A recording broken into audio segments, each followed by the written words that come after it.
Morning, friends and students. How are you? I hope you all will be fine at your home. Today, we will do textual question from the second lesson, Lost Spring, the stories of stolen childhood. आज हम second lesson जो हमारा 12th class का है उसके textual question करेंगे. Question number 1. What is Sahib looking for in the garbage dumps? Sahib garbage या कूड़े के ढेर से क्या ढूंढता है? Where is he and where has he come from? वो कहाँ है और कहाँ से आया है? Okay, let's find out answer.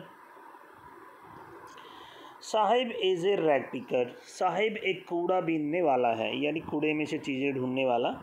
Garbage is wrapped in wonder for him. कूड़ा उनके लिए एक आश्चर्य से लिपटी हुई चीज़ है.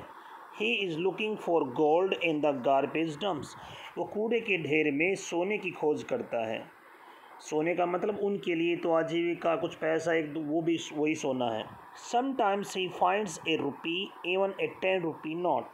उन्हें कभी कभी 1 रुपया मिल जाता है और एक आध बार 10 रुपये भी. If luck favors, he can find a silver coin too. यदि भाग्य साथ दे तो एक आध बार चांदी का सिक्का भी मिल जाता है. There is always hope of finding something more. हर बार कुछ और पाने की आशा बनी रहती है. Sahib has come from Dhaka in Bangladesh. Sahib Bangladesh Dhaka से आया है. Now he is living in Seemapuri. अब वो सीमापुरी में रह रहा है. It is settlement of the rag pickers at outskirts of Delhi. ये दिल्ली की बाहरी सीमा पर रैग पिकर्स की जो बस्तियां हैं वो हैं. Question number 2.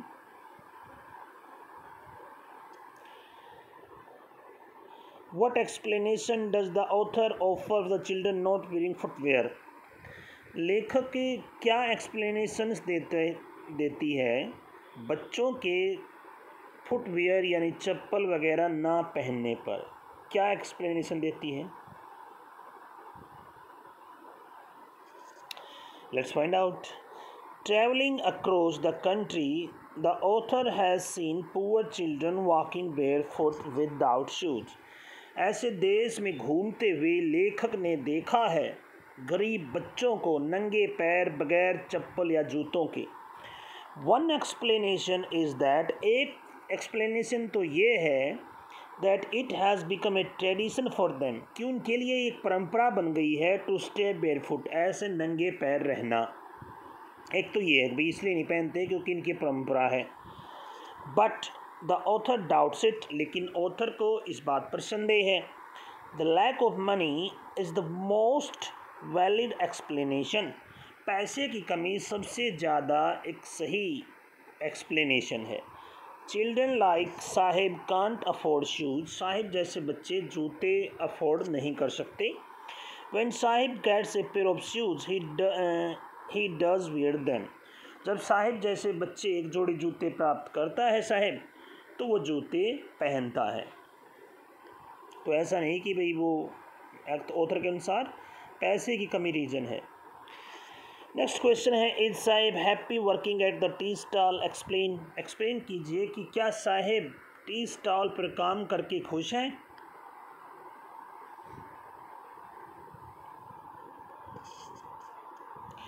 Sahib doesn't seem to be happy working at the tea stall. Sahib tea stall पर काम करके खुश प्रतीत नहीं होता है. Now he feels bound and burden. अब वो बंधा हुआ और जैसे बोझ से दबा हुआ प्रतीत होता है. The steel canister he holds now is very heavy. जो स्टील का कैनिस्टर वो लिए हुए है बहुत भारी दिख रहा है अब. The plastic bag he used to carry on his shoulder earlier was very light. जो प्लास्टिक का बैग वो पहले यूज़ कर रहा था वो उसके कंधों पर बहुत हल्का प्रतीत हो रहा था. The bag was his own. Bag उसका था. The canister belongs to the master. लेकिन जो कैनिस्टर है ये मालिक से संबंधित है, मालिक से बिलोंग करता है. Sahib is no longer his own master. Sahib अब अपना मालिक नहीं रहा, इसलिए वो खुश प्रतीत नहीं होता। नेक्स्ट क्वेश्चन है question 4।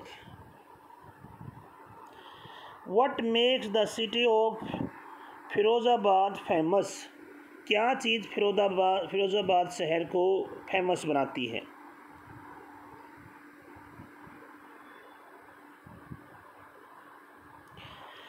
Firozabad is famous for its bangles. Firozabad इसकी चूड़ियों के लिए फेमस है।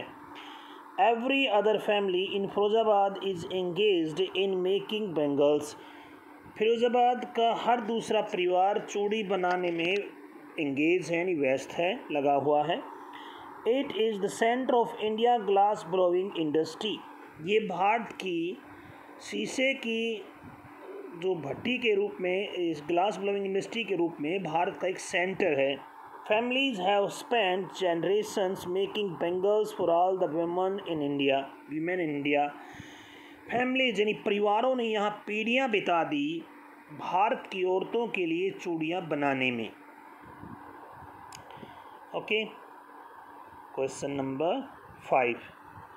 Mention the hazards of working in the glass bangle industry. Glass bangle industry में काम करने के नुकसान का मेंशन कीजिए, क्या क्या नुकसान है वहाँ। Workers in the glass bangles industry have to work in subhuman conditions. जो ग्लास बैंगल इंडस्ट्री के वर्कर्स हैं उन्हें बहुत ही दोयम दर्जे की मानवीय कंडीशन में काम करना पड़ता है। They have to face many health hazard. उन्हें बहुत सारे स्वास्थ्य संबंधी नुकसानों का सामना करना पड़ता है। They go blind with dust from polishing the glass of bangles. वे शीशे की चूड़ियों को बनाने के लिए जो पॉलिश करते हैं उसकी धूल की वजह से ये अंधे हो जाते हैं। They work in dark hutments. वो अंधेरी कोठरियों में काम करते हैं। मोरेवर, इसके अलावा द टेम्परेचर अराउंड द फर्नेसेज, भट्टियों के आसपास का तापमान रिमेन्स अनबियरेबल हाई, असहनीय रूप से बहुत ज़्यादा रहता है।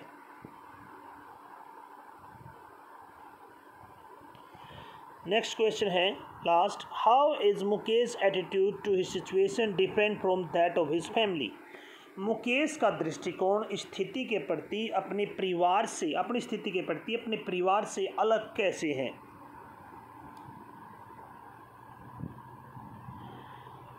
Mukesh belongs to a family of bangle makers. Mukesh चूड़ी बनाने वाले परिवार से संबंधित है। But he has no fascination for bangle making, लेकिन उसका चूड़ी बनाने में कोई रुचि नहीं है।